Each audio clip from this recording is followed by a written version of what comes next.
Now, there's also some good news. I don't want this to be a downer because if you look at what's happening across the country, there are efforts at many different Starbucks stores to unionize. In fact, Bernie Sanders has congratulated their efforts in a tweet. So in this tweet, he says, congratulations to Starbucks workers who are now organizing union shops across the country in New York, Arizona, Washington, Tennessee, Colorado, Oregon, Ohio. Good luck. There's so many different examples.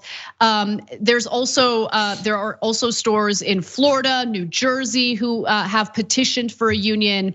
And much like the response they received in Buffalo, New York, in regard to their demands for simple things like K95 masks, the Starbucks stores have unfortunately reacted in a similar way to these efforts to unionize. And so I want to give you a little snippet from this video. It's in regard to an Arizona Starbucks store that's attempting to unionize. And here's what they've been met with from their management. They had a couple meetings where they split us up. They offered us pizza and stuff, kind of like trying to get on our good side, before telling us you have to vote no. So this is an anti-union meeting. And they're like, no, it's not. And so I asked them, I was like, are the only reasons you're having this meeting, one, to give us space to ask, and two, to vote no on unions? And they're like, yes, that is why we're having this meeting. And I was like, cool. That is literally anti-union. If you're telling me no to union, I don't know what you think anti means, but I think we can figure it out. Pre-filing, we had asked for an ASM. We do not qualify for an ASM, or we were told that we don't make enough money for an ASM. Once we filed, that Monday, we actually were assigned a new store manager, and now we had 2 ASMs. A week later, we found out that we had 2 store managers and 3 ASMs. And it's not like we're the only store in the district that needs help. We're just the only store they're choosing to pay attention to. And the only thing that sets us apart is that we filed to unionize. It does feel kind of intimidating because there is these people that have the power to just take you out.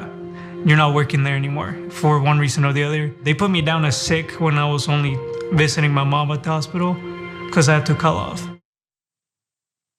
And he's right about that. In fact, there have already been workers who have lost their jobs as a result of taking part in these organizing efforts. Let me give you an example. Brittany Harrison, for instance, a store manager from Arizona, Mesa, Arizona specifically, blew the whistle on Starbucks' tactic of importing managers from around the country to Buffalo locations as a way of suppressing the union as a result of speaking up. Who, by the way, she's currently undergoing chemotherapy to treat leukemia, faced termination by the company. But here's the good news, and possibly the only major upside of the Biden administration. Remember, the Biden administration is able to appoint pretty important people within the NLRB.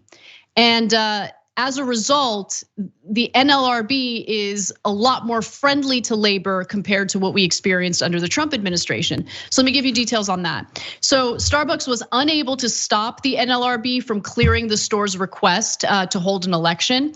A US labor official granted a request by Arizona workers at Starbucks to hold an election that could expand the new unionized foothold at the retail coffee chain, rejecting the company's arguments against holding store-by-store votes. The National Labor Relations Board regional director ordered the ballots to be mailed out on January 14th to employees at a store in Mesa, Arizona, who will have until January 28th to return them. So that's great news. And one other piece of great news before I go to you, John, there's another Starbucks store that managed to unionize. Let's go to this tweet. Genesee Street becomes the second unionized Starbucks in the United States.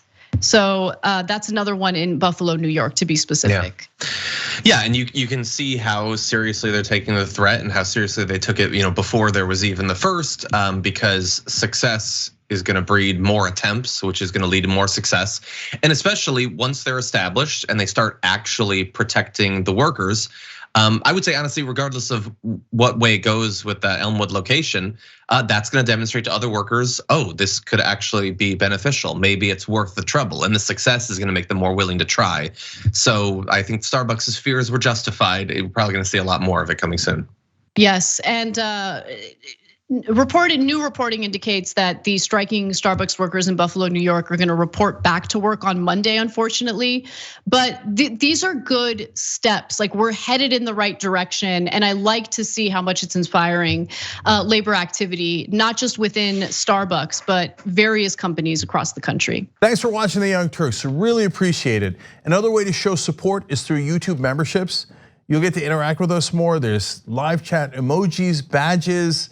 You've got emojis of me, Anna, John, JR. So those are super fun. But you also get playback of our exclusive member-only shows and specials right after they air. So all of that, all you gotta do is click that join button right underneath the video. Thank you.